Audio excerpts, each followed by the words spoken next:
Hey everybody, welcome back to my book chat channel. So jumping into another collection of book reviews, starting off with The Vanishing at Loxby Manor.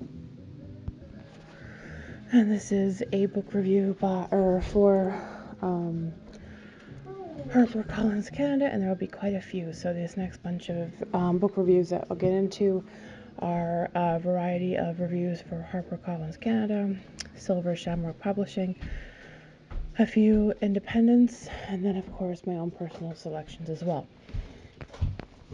So again, jumping in, this one is The Vanishing at Loxby Manor by Abigail Wilson. And right off the bat, of course, we'll jump into the synopsis and then go from there.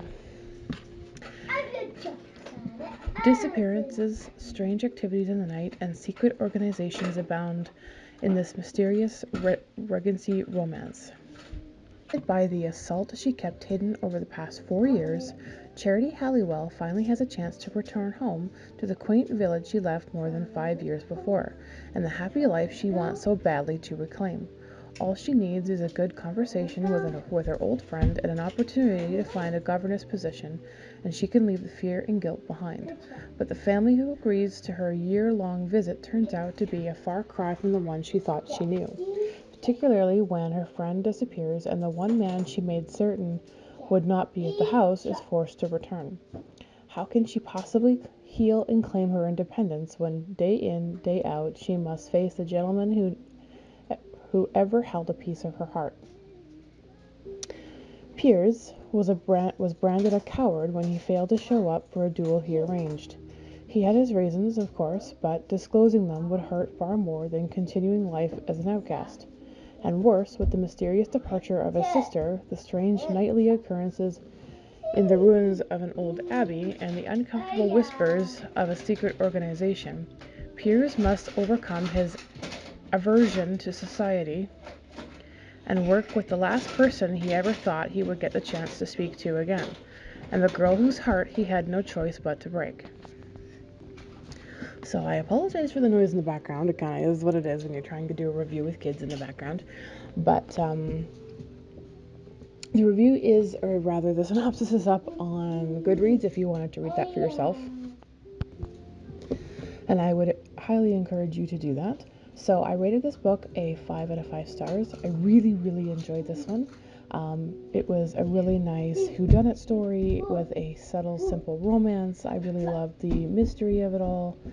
I really enjoyed all the different characters and found that each character had something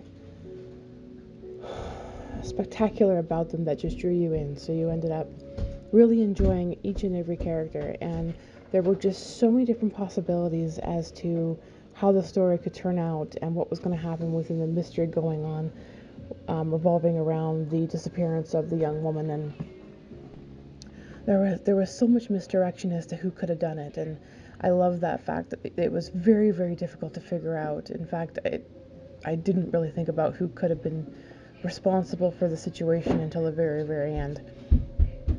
And I love that about a story when there's just so much misdirection, and it was well done. I was never lost or confused. It was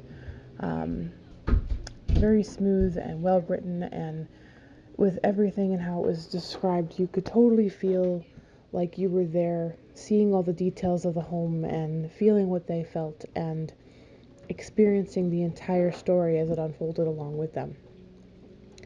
So for me, this is definitely going to be one of those reads that will end up on my buying list. I would love a copy of this one physically as I read it through e-copy, but neither here nor there. I really, really enjoyed this story.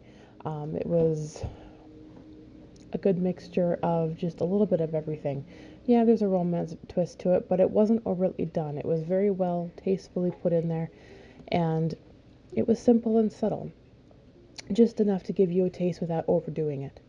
I really, again, enjoyed the bonds of friendship that were created and, all the intrigue that went along with everything. It really puts you into a whole different time with, everything going on, as it's not set in modern times whatsoever. It's very much an old-fashioned time setup. And I really enjoy the romance stories from back then, as they're unique in and of themselves. So, again, with that said, that was the Vanishing at Loxby Manor by Abigail Wilson, and I would definitely encourage you to check that out if you are interested. And it should be out for publication as of January 26th, 2021. So, look at that, a day before my birthday. I might just have to buy myself a birthday present. We'll see. Anyways, I'm rambling on. Thank you all so much for tuning into my channel. I hope you enjoy this particular book review, and I hope you check this book out when it comes available. Yeah. So I will be back soon with another book review. I hope you all have a wonderful day. Happy reading.